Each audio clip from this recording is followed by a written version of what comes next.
Sometimes characters come to you and you don't know from where they came.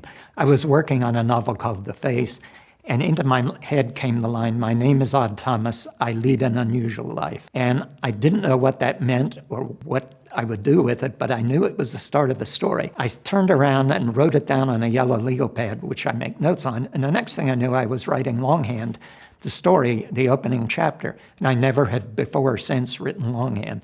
But I stayed with it all day and wrote the first chapter longhand, and then had to go back and finish The Face before I could get to Odd Thomas.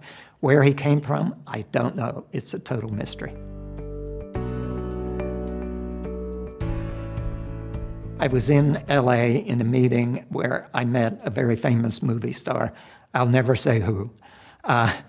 And he was a jerk of the highest order, very arrogant. It gave me this interesting idea. What about a very, very wealthy A-list movie star who lives in a 50-some thousand square foot house on a few acres in Bel Air and has a child? A child is 12, 13, whatever he may be. What would his life be like when his father is away frequently shooting films, when his mother is a supermodel, that they're divorced and he never sees her either, and his family is the staff who takes care of the house. And then something starts to happen very bad. Some kidnapper comes into the situation. What would it be like for a child to be in that situation? And that book became one of my favorites also, because the character Frick, the boy, just grew and grew in my mind as the story went. So although I never got to make a movie with that A-list star, I ended up with a novel that came out of the meeting.